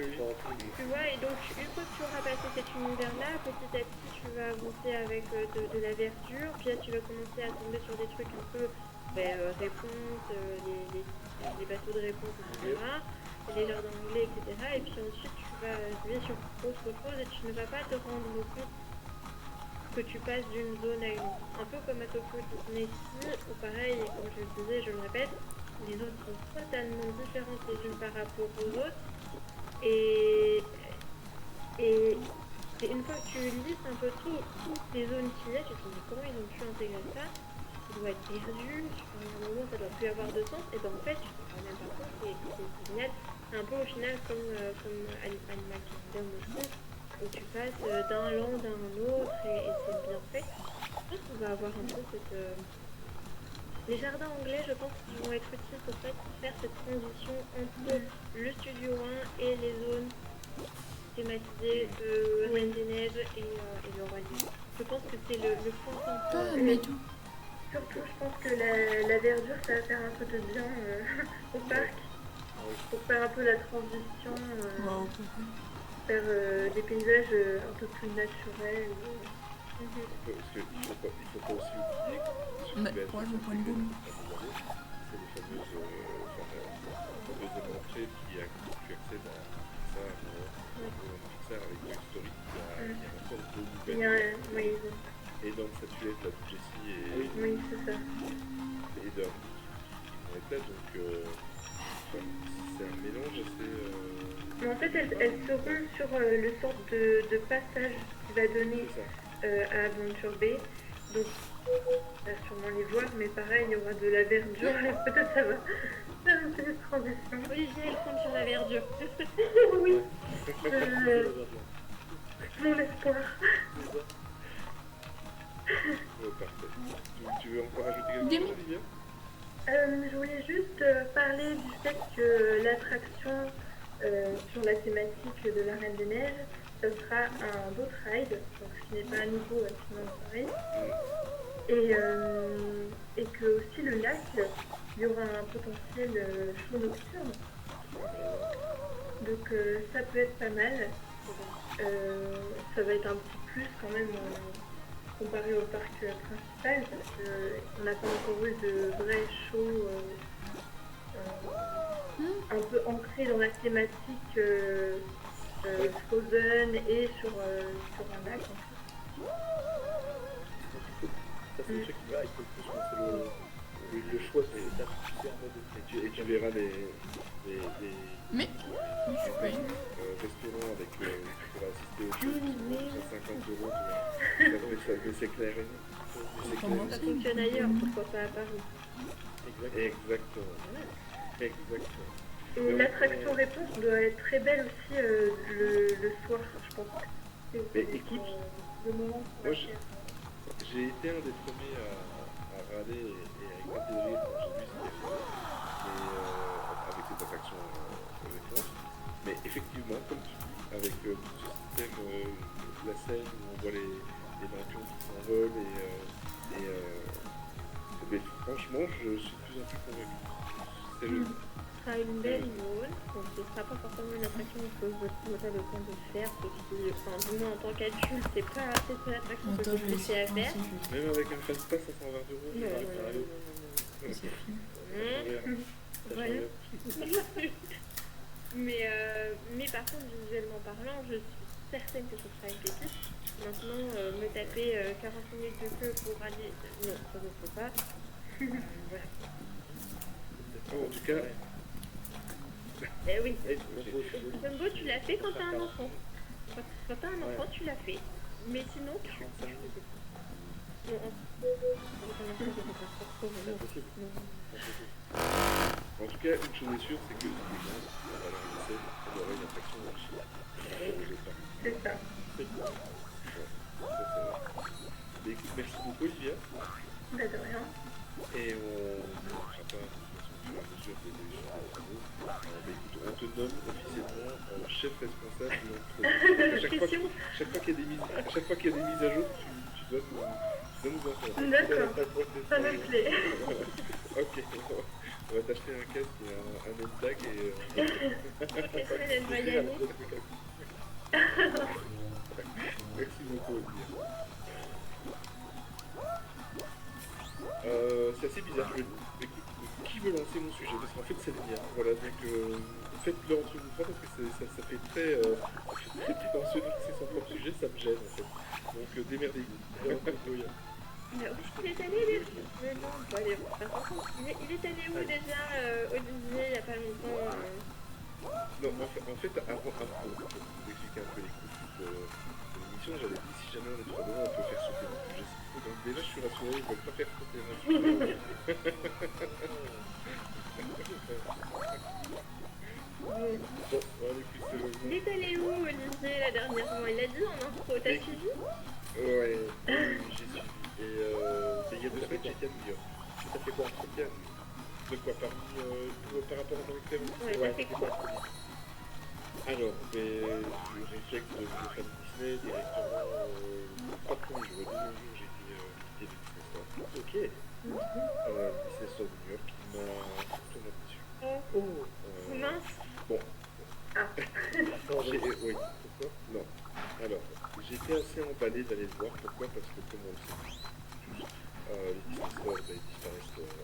Donc, je crois qu'il doit en rester, sauf de ma part, 3 ou 4 dans le monde. Pas compter les Japonais, parce que les Japonais, il y en a beaucoup trop. Oui, c'est vrai, mais oui, c'est encore plus Oui. c'est vrai que d'ailleurs, c'est une histoire officielle de à Tokyo, je rêverais de le voir. Mais revenons à New York. J'ai visité donc le Disney Store de New York qui est situé à Times Square, donc c'est le fameux triangle jusqu'à Hollywood, il y a plein d'écrans et voilà. Vous revenez au bout d'une semaine, vous êtes aveugle en fait. Mais donc il est aveugle. C'est ça. Donc il est situé juste là, il est en plein milieu, genre plein milieu de Times Square. Le bâtiment est très froid, ce sont des etc. Bon, pas de problème. Je suis rentré en fait c'est un sport qui est sur 2 étages. Rez-de-chaussée, vraiment, enfin c'est bien, mais ça reste classique. Je m'attendais à avoir des choses un petit peu plus personnalisées, un petit peu, je me suis dit, s'il y a un pins Disney Store Times Square ou quoi, je le prends. Il n'y a pas. Au mieux, vous trouvez Quand je vois mon des truc. Mickey et des Minnie avec le fameux t-shirt avec le fameux logo I Love New York. Ok. Voilà. C'est déjà ça. Voilà. Et non, je m'attendais par exemple, tu sais, à avoir des heels avec un petit peu la couronne de la Statue de Liberté ou des choses comme ça, un truc un peu personnalisé. Mais en fait, tout ce que j'ai trouvé, c'est deux peluches, donc Minnie et Mickey aux couleurs de New York, donc avec cette fameuse couronne de la Statue de Liberté et le t-shirt de New York. Et au niveau personnalisation, j'ai rien trouvé. J'ai même des magnettes. Moi, je suis un collectionneur de magnettes. Partout où je vais dans le monde, j'en ramène un. Donc, mon frigo, c'est plus un frigo, c'est une magnette montre. Voilà. Mais voilà, ça a été ma première déception. Deuxième déception, bon, c'était en fin de journée. Il était, quand je suis allé, c'était avant de rentrer après une journée à avoir crapahuté partout dans le New York, le soir. Et c'était sale, c'était dégueulasse. Ah ouais ouais, c'était très très sale. On parle souvent de l'incivilité européenne. Toi, je peux te laisser décrocher. Il les remettent pas sur les simples, des tables, c'était pire. C'était Primark. Primark. oui, c'est ça que j'avais prendre comme exemple. Un Primark qui ouvert exceptionnellement un dimanche avec des soldes. Voilà. Vous vous rendez compte dans quel état était le Amiga. prêt, les casse-d'or, les employés. Rien, Si, mais je suis en pleine partie, je peux pas mettre pause. il y a quelque chose avec... Après, il y a des énormes escalators. Je vais Bah, genre ça, pas te dire. Et tu regardes le dernier numéro, appuie au-dessus, puis sur la flèche du dessus. Là. Ouais, ça. Il y a un château un peu ressemblant à celui de Californie qui est reproduit. Pas Il y a accroché. pas un effet waouh. Il n'y a pas rien de ouf. Franchement, c'est rien de ouf. Là où c'est pas... À la limite, le Disney Store de Disneyland Paris dans ces villages. Ok. Voilà. J'essaie de... Il n'y a rien de fou en fait. En gros, non. J'ai acheté la pluche Mickey parce que je collectionne tout Mickey. Donc Mickey, travail, vraiment bien. Si, voilà, j'en ai pris un. Donc, il n'y a rien d'exceptionnel. Une fois, il a un t-shirt à New York, il a une couronne comme la liberté. Et c'est tout. Et je n'ai rien vu d'autre. On a passé une heure dans le magasin, on a regardé, on a cherché, on a regardé pour avoir quelque chose d'original. Rien d'exceptionnel. Après, est-ce que ce magasin-là, je ne sais pas, est voué aussi à disparaître dans les autres stores? Je pense pas. C'est une sacrée vitrine, hein, ça va, mais... Je pense que c'est pareil que celui de Londres. Sinon, on est allé à celui de Londres en 2018. Ouais, ils reviennent vers Donc, 30. c'est vérifié. Ils reviennent vers 30. Mais pareil, T'as quoi?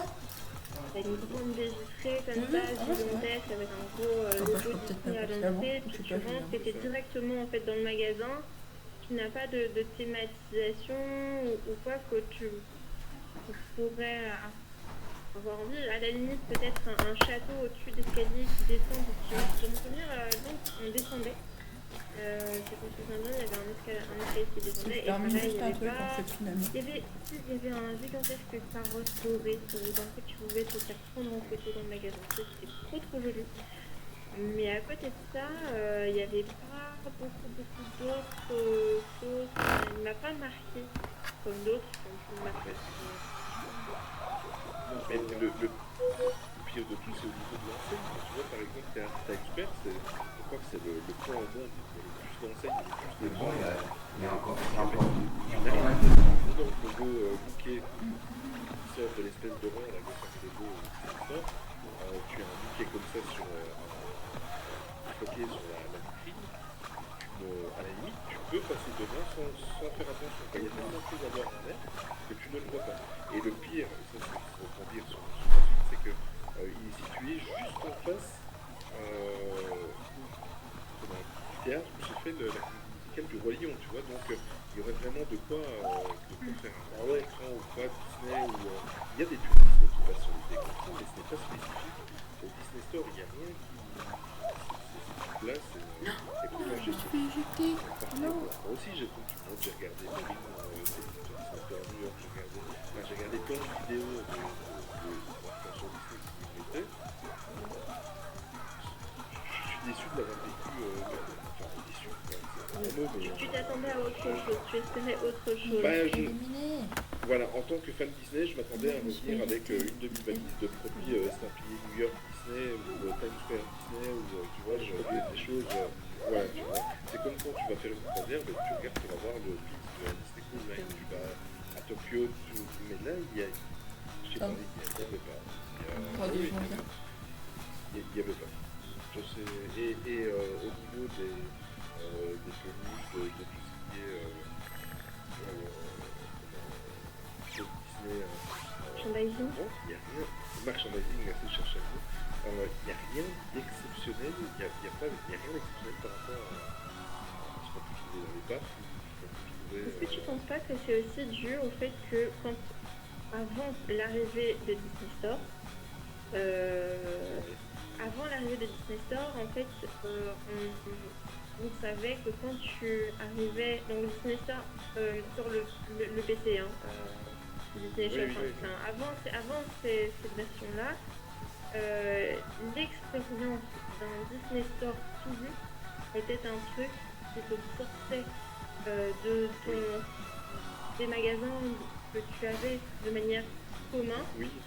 Que maintenant, étant donné qu'ils investissent, je pense, moins dans les Disney Store physiques parce que la version numérique, internet, rapporte peut-être plus ou fonctionne mieux, ou qu'ils investissent plutôt dans cette nouvelle version-là plutôt que dans les physiques, mais du coup, tu as ce total décalage, en sachant qu'en parallèle, tout ce qui est M&M Store, Coca-Cola Store, etc., eux, ils continuent à mettre le paquet là-dedans, dans la thématisation, etc., et que du coup, t'espères quelque chose et bouf, t'es en total décalage. Peut-être que mais en fait, pour avoir, mais tu as raison, tu as bien dit sur ce que je pensais. Donc, en fait, moi quand j'allais dans un Disney Store, j'en ai fait quelques-uns, quand tu vas dans un Disney Store, quand je rentre dans le Disney Store, je ressentais la même chose que quand je rentrais dans un parc. Voilà, tu cherches une expérience. C'est ça, exactement. En fait. Voilà, c'est ça. Et je me retrouvais projeté dans mon parc à Disneyland Paris ou à Disneyland. Voilà, je me sentais. Là j'avais l'impression que c'était un magasin. Allez, une boutique. C'est vraiment pas le cas, mais c'est une boutique qui est gérée par quelqu'un qui a acheté la licence Disney, il a le droit de vendre des produits Disney. Voilà ce que j'ai fait. Et j'avais pas l'impression que c'était géré par Disney. Donc si, parce que ce sont des cascades des tags, comme dans le Disney Store, mais c'est vraiment l'impression que j'ai un magasin intéressant, il n'est pas vieux au point de tomber en ruine, mais il n'est pas très bien entretenu, les vitrines sont dégueulasses. C'est ça, exactement. Les vitrines sont dégueulasses, le magasin était bordélique. Bon après, c'est Times Square, je pense pas qu'il soit 22h ou qu'il soit 11h au matin, pour l'avoir vécu, il y a plus de monde, toujours aussi blindé, donc je pense pas qu'on peut avoir l'excuse du fait que c'est en fin de journée et qu'en plus ça ferme à minuit ou 1h au matin, je sais plus. Mais voilà, je m'attendais à autre chose. Voilà. Pas très des heures là-dessus, mais je m'attendais vraiment. Ma première approche Disney était décevante. Ce qui n'était pas le cas de ce que j'ai vécu en face. Au Minster Theater avec la comédie musicale de Roi Lion, qui est juste. Si vous pouvez même aller voir la comédie musicale et repartir, vous allez rien voir d'autre et vous allez passer un excellent soirée. Ouais, déjà le théâtre est juste impressionnant. On sait depuis des années que on connaît l'histoire de ce musical et moi j'ai pas vu celui de Paris, donc je ne saurais pas faire des comparaisons. Pas vu celui de non, moi j'ai pas vu celui de Paris. À Paris, à Mogador, je pense. À Mogador, voilà, exactement. Donc moi je l'ai pas vu celui-là. Il y a quelqu'un qui l'a vu? Oui, moi j'ai vu. Ok. Bon, pour revenir au théâtre, déjà je vous conseille d'arriver 1 heure avant. C'est inutile. Arriver un quart d'heure avant. De toute façon, votre place elle est numérotée. Quand il arrive. Moi je suis allé, pourquoi? Parce que j'espérais voir des choses dans la file d'attente. J'en ai vu, il y avait des choses que j'ai partagées un petit peu sur les comptes Instagram. les prochains jours dans les diffusion du podcast, mais magnifique, vraiment relax. Il n'y a pas une boutique qui a vraiment un prix de souvenirs. Tu vois, les opticiens, les montures qui sont 100% remboursées, Ouais. ils ne sont pas à disposition. Ils sont dans les tiroirs. Ah, mais c'est normal. Faut pas les faire voler. Non, non.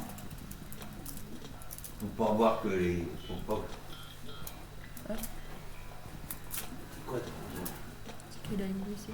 Par contre, parle pas trop, j'ai mis mon micro. J'aime bien même mon micro quand je fais des jeux. Ah, par contre. Ah, j'ai plus de. Ah, j'ai plus de batterie dans mon truc. Attends.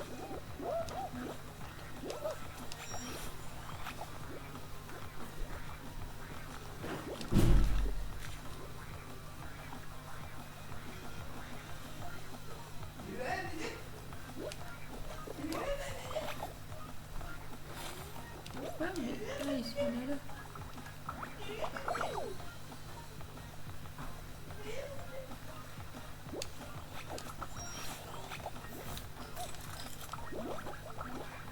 Ah, mais prenez, je prends, moi j'ai glissé.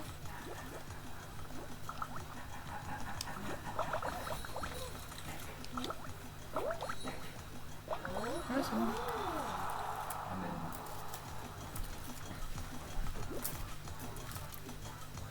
Attends, je vois.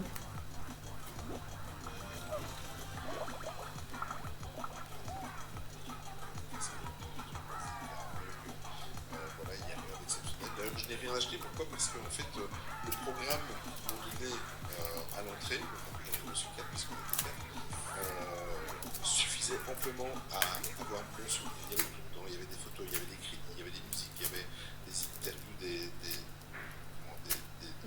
acteurs, donc, des artistes. Donc moi, ça me suffisait amplement. J'avais pas envie spécialement de prendre un mug de larme à l'œil dans 2 ans parce que je faisais tomber du lave-vaisselle. Il y a même chose, il n'y a rien. Mais moi j'étais situé en fait, j'avais pris parce que j'ai réservé il y a 8 mois. 8 mois avant ma visite, donc j'ai réservé, c'est ça. Donc j'ai réservé au mois de juillet l'année dernière et je suis parti fin février. Et on va dire qu'au rez-de-chaussée, juste devant la scène, les 3 quarts étaient déjà pris. Voilà. Donc je me suis retourné sur ce qu'ils appellent la mezzanine. Et j'étais au premier rang de la mezzanine, donc j'avais j'avais de la place pour mes jambes, et en plus de ça, j'étais vraiment en bordure. Et vu que c'est surélevé, j'étais très très proche de la scène. Moi, au niveau de la place, je ne regrette rien, et en plus, je l'avais pris vraiment au centre. Donc, j'ai tout fait correctement, comme si, aussi bien à mon avis que celui au premier rang, au rez-de-chaussée. Mais voilà, le show est juste magnifique. Ah, Ça mais du commence coup, avec merci. le lever de soleil, et c'est où j'ai pleuré. Tu es la chair de poulet. Ah, mais oui, évidemment. Et alors, en plus, c'est découplé par rapport. Je ne veux pas amoindrir ce qui se passe à Paris, mais nous qui sommes européens, Paris nous impressionne à New York parce que moi j'habite à 300 km de Paris, donc c'est accessible. New York, c'est pas accessible. Il faut traverser, traverser l'océan pour y aller. Il faut prendre 8 heures d'avion, etc. Donc c'est moins accessible. Donc déjà le fait de te trouver en plein milieu de Times Square, à New York, en plein milieu de Times Square, dans une salle L'énergie américaine doit être petite. l'énergie américaine, parce que les publics américains, mais c'est impressionnant ce qu'ils te font vivre le show, quoi, parce qu'à moindre clin d'œil classique, à la moindre blague ou quoi, ils sont très expressifs les Américains quand ils regardent le show, donc ça fait vivre complètement différemment. Donc on a senti donc, dans la salle, quand il y a le lever de soleil et le début de cette chanson, tu t'es emporté, parce que même si tu as un truc de pierre, t'es emporté, parce que tu sens dans la salle, je sais pas, il y a 3 000, 4 000 personnes, je sais pas exactement, mais tu sens que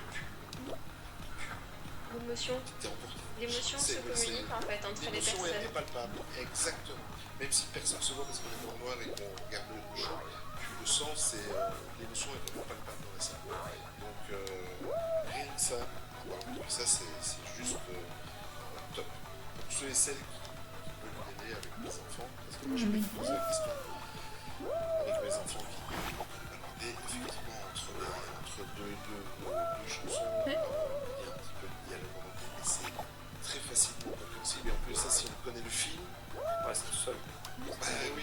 besoin, tu sais ce qu'ils racontent. Même si tu comprends pas l'anglais, tu sais, ceux qui comprennent pas l'anglais, tu sais ce que les personnages racontent si tu connais déjà ton classique. Donc, Et tes ados, voilà. enfin, ados, pré-ados, ils en ont pensé quoi? Alors j'ai ma fille qui a 15 ans qui est toujours un petit peu dans l'univers Disney, donc elle a trouvé ça magique. J'ai mon fils qui va avoir 17 ans qui lui, tu sais comment ça fonctionne avec les ados, hein, on aime bien Disney mais il faut pas le dire devant les voilà. Voilà c'est ça. Donc quand je suis tout seul avec lui, il me demande des infos sur Disney, mais il faut surtout pas que je lui parle moi de Disney devant ses copains. Mais c'est ça. Mais lui, par exemple, il a super adoré, mais anglais, très peu, les parties d'acting entre deux musiques, ça l'a saoulé, donc il s'en a beaucoup à la fin du show, j'ai regardé, j'ai dit ça t'a plu, il m'a dit je me suis emmerdé à moitié du temps, mais l'autre moitié c'était excellent. Donc j'ai compris après en discutant avec lui, en fait ce qu'il a trouvé super, c'est les prestations pendant les chansons, tu vois. Donc voilà, il y a une chanson originale, je pense, il y a des chansons qui ne font pas, ou alors qu'ils évoquent en fait les chansons par rapport au classique, qui n'apparaissent pas complètement dans le show.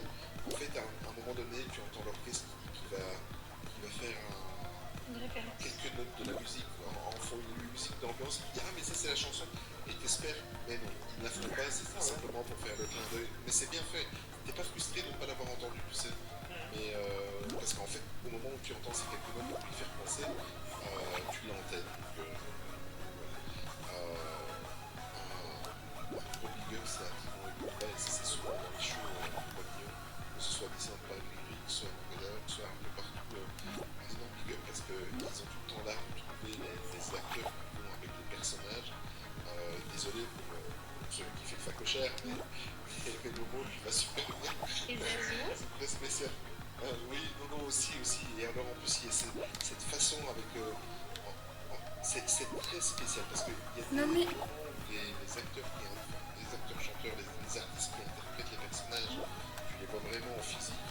Et il y en a en fait qui sont avec des... Cachés un peu dans leur aussi, voilà, qui sont cachés dans le... Voilà, comme les animaux par exemple. Et c'est tellement bien fait, on les oublie.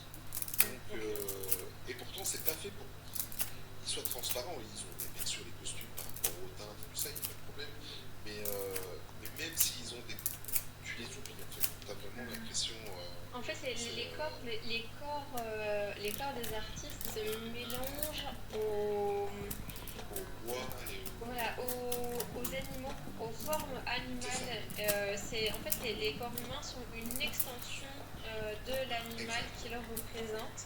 Et en tout cas pour ce qui est de Paris, mais j'imagine qu'aux États-Unis ça devait être la même chose, c'est que lorsque le visage est visible, parce que parfois le visage est visible lorsqu'ils font des animaux, ils ne sont pas éteints en fait, ils sont toujours aussi vivants. C'est ça. Et non, c'est vraiment génial.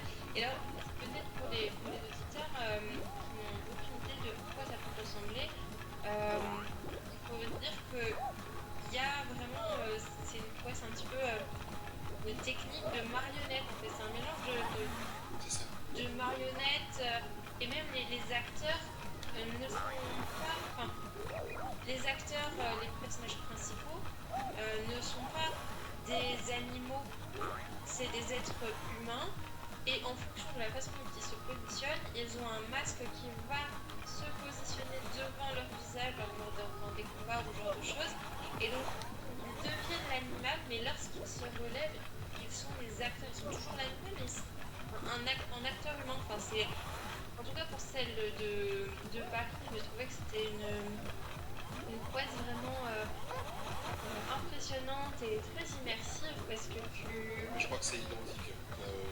Les deux, soit celui de Gado ou celui de sur Times Square, ils sont identiques au niveau du matériel. Ouais, c'est ça. Et donc, il y a des gens qui sont sur des échasses pour faire les girafes, mais tu les vois pas, les échasses. Tu les vois pas. Oui, c'est dingue.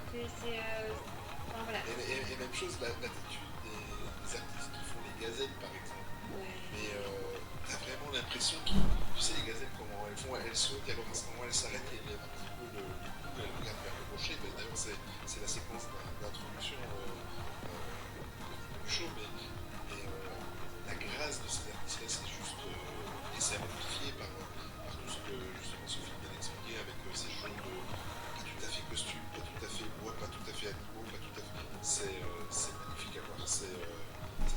même mes ados, 15 et 17 ans, qui ne vont pas aller dans ce détail-là ou quoi, ils ont dit que c'était ils ont relevé à la fin du spectacle. Je me demandais ce qu'ils avaient préféré, c'est ce qui me montait beaucoup, c'était les costumes de mon fils. C'est un club de bière très.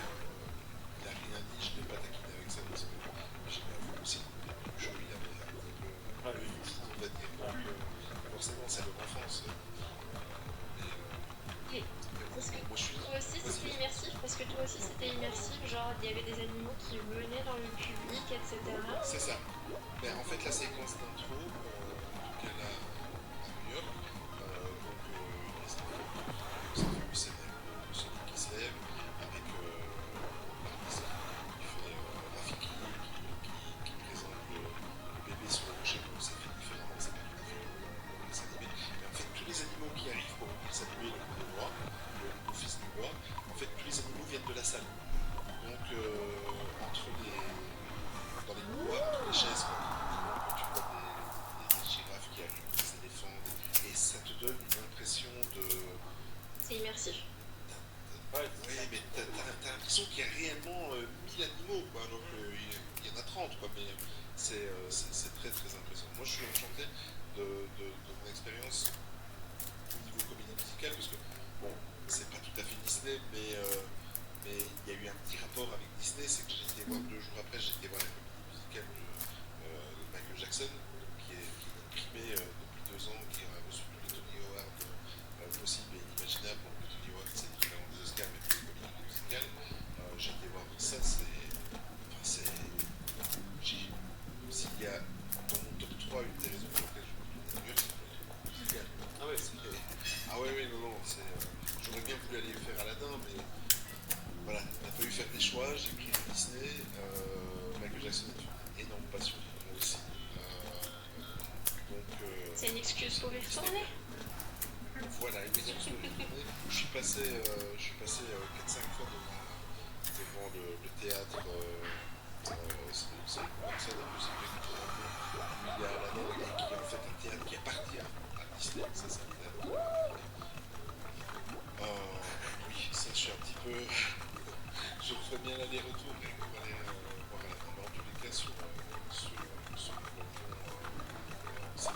Et alors aussi, quand vous arrivez dans la salle, donc j'étais en des animés, des créateurs, etc. Il y a une énorme baie vitrée, en fait, on voit de l'extérieur de Times Square, en fait, on se rend pas compte à l'intérieur, et en fait, ça accompagne les escalators, et vous avez une vue sur Times Square de là, juste, je vous partagerai des photos. Faut me le rappeler, c'était bien que je vous dis ça, mais je vous partagerai ça l'année prochaine, c'est juste, c'est magique, voilà, c'est magique, et en plus de ça, tu l'enseignes, Lion King qui met le feu sur Times Square, c'est magnifique. Et est-ce qu'il y a une chanson ou un passage que ça te fait? L'intro. Ouais, l'intro. Il y a aussi la partie où il y a Zazu qui fait un peu le rapporteur avec Scar au début, avec la scène de la souris où Scar prend la souris là, pour la manger. Bon, là il fallait comprendre l'anglais, mais il y a des éclats de rire et tout ça, c'est mais très très bien. Mais on va dire que vraiment et c'est parce que c'est sur tout le spectacle, je peux même pas dire qu'il y a un truc que j'ai préféré, comme les 10 premières minutes quand ça débute. Quand vous avez réservé 8 mois avant le comédie musicale, que ça fait 20 ans que vous entendez parler et que vous êtes enfin c'est-à-dire que j'ai vraiment mesuré la chance que j'avais et j'ai vraiment fait comme un scan en fait. Je me suis dit, putain, je suis sur un siège à New York, voilà, j'ai vraiment eu comme un zoom qui se fait depuis l'espace et qui fonce sur mon siège, tu vois. Je me suis dit, putain, oui, je suis. Voilà. Et là, tu mesures le truc qui était pris par l'émotion, par le jeu. C'était vraiment là. Et en plus, indirectement, je remercie Disneyland Paris parce que, étant donné que mon budget Disney par les travaux, je me le garde, mais c'est grâce à ça que je peux me payer un beau voyage à New York. Voilà, donc merci à Disney. grâce à vous et à vos travaux. Voilà. Mais je reviens dans 2 ans, je reviens, je veux bien vous emmerder. Mais voilà, en attendant, j'ai 10 ans de Paris et passé à New York. Voilà. Vous aviez d'autres questions? Bah, t'as répondu à tout. Oui. C'est vrai, j'avais fait 8 questions et t'as répondu aux 8 questions. Bon, si vous avez l'occasion d'y aller, allez-y. Après New York, voilà, c'est super bien. Moi, j'y suis allé, on y est allé 8 jours. On a aussi fait 2 matchs de NBA parce que j'ai deux joueurs de basket à la maison. Enfin voilà. C'était aussi bien. J'ai aussi ma chance. Donc, mais pour petit aparté, le 8e jour était un peu plus long. Ah ouais? Mais dans le sens où j'ai pris de l'avance en fait, j'avais tout planifié, j'ai tout organisé moi-même. Je suis pas passé par une agence, donc j'avais tout planifié. J'ai eu un jour d'avance sur mon programme, donc mais c'est pas grave, hein, on savait de quoi faire, hein, on s'est pas embêté loin de là.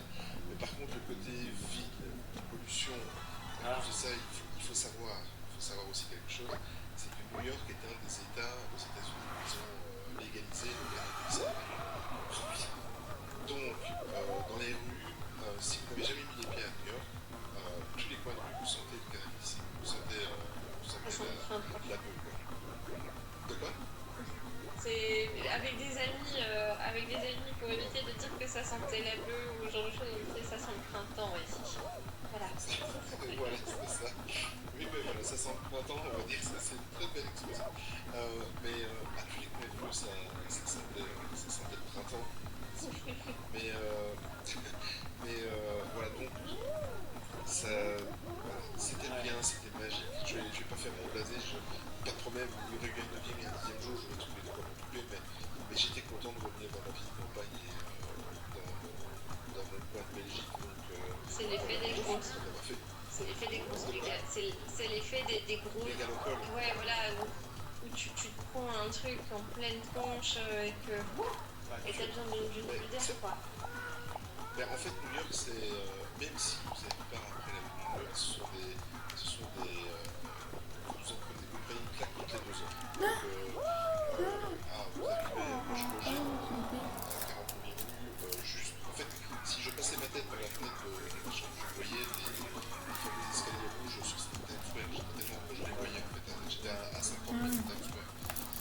Mais T'aimes pas les en morts fait, c'est impressionnant. Tu prends le taxi, tu vois la skyline, dans le taxi, tu te dis, oh putain, où je suis. T'arrives la première fois que tu passes un truc de building, waouh, tu regardes, t'es dans le taxi, tu regardes dans l'air, tu ne pas le coup, quoi. T'arrives sur Times Square, tu te dis, waouh, je suis arrivé en fin de journée, donc tout était illuminé, c'était la possession de la chambre, tu défais même pas les valises, tu tapes tout sur le lit, tu casses directement sur Times Square. C'est comme une mini étoile filante en fait. Tu fais oh. tu arrêtes pas, puis tu découvres le métro, les restaurants, les premiers petits déjeuners. Après, j'ai été visiter le musée du 11 septembre. Là, tu te prends une claque d'émotion parce que je me souviens parfaitement de comment ça s'est passé. Les enfants, la NBA, comédie musicale, c'est une vie de dingue. C'est une vie.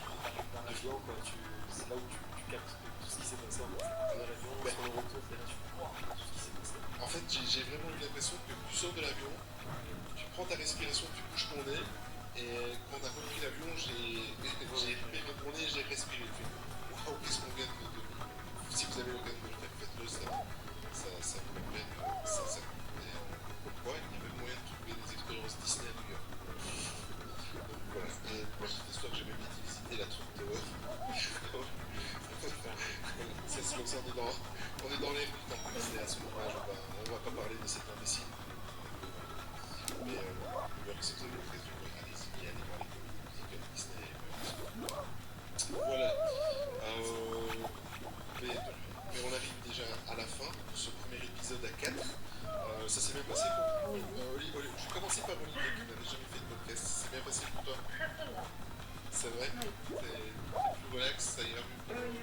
Ça ira mieux. Tu seras beaucoup moins stressé pour le prochain épisode. Mais en tout cas, si t'étais stressé, ça s'en connaît pas. Sophie, ça a été toi? Attends, tu fais pas de podcast. Est-ce Mais ouais, je suis presque une baroudeuse. Non, non, très bien, très chouette. Ça va, super. Et il n'y avait pas Wonder Woman avec nous, il n'y avait pas de son. Exactement, exactement. Steph, ça s'est bien passé pour toi? Nickel. Nickel. Ben, maintenant, le reste du travail, c'est pour toi. C'est le montage. Et après, je reprends le relais pour le partage. Moi, j'ai une question pour toi, Olivier. Ça va? Tu as retrouvé ce que tu cherchais? Oui, non, tout à fait. Moi, je pense qu'on peut entendre le Oui. Voilà. On va un peu plus. Ça va. Ok, bon, merci beaucoup à vous trois pour vos sujets, pour votre présence et pour l'implication dans le podcast. Je remercie aussi les éditeurs pour le podcast. Vous m'avez envoyé un mail ou un commentaire, une publication, énormément de messages. C'est vrai que pendant 3 mois, on ne m'a pas entendu. Et énormément de messages de gens qui s'inquiétaient. Ça faisait chaud au cœur. Les dauphins de Marianne, ils savent pas où les mettre encore. Ouais. Ils parlent du zoo de Madrid, un aquarium de Madrid qui est. Ouais, mais faudrait pas. Ouais, ils sont. C'est pourquoi en Espagne et tout, ils sont moins bien traités. Ouais, je sais, ils sont là. Ouais. Pourquoi il est même pas Nausicaa? Et là, il faut qu'il Ah, fait pas. partie pour cadavrer parce que le personnel, il est licencié le cadavrer, ça y est. Ah. Mais pourquoi ils les envoient pas à Nausicaa? Ils ont pas la place à Nausicaa, à part? Ah, pas. Ils auraient pas la place dans Nausicaa? Je sais pas s'il y a un Nausicaa. Pour les gros animaux marins? Il faut qu'ils demandent à JDC, ils veulent construire un truc pour les animaux marins. Mais bon, c'est compliqué. Attends, ou alors s'il y a des avancées sur Bien sûr. Ouais, ça me l'a même pas fait gagner. Il y a des choses super difficiles avec Disney. Hein. Des choses. Ah oui, oui, c'est vrai. Mais tu fais bien de venir avant de vous quitter. En fait, il y a la fameuse exposition Pixar qui est actuellement à Bruxelles. Elle vient de venir de Barcelone et elle est à Bruxelles. Il y a énormément de critiques, mais tu viens de me donner une idée sur mon prochain sujet d'une prochaine émission. Voilà, merci Sophie. Bien vu, parce que d'ici là, j'aurais été. On se retrouve très vite pour un épisode de Vive la passion Disney. Merci à vous trois et on vous embrasse. Prenez soin de vous. Ciao, ciao. Bye. Ouais.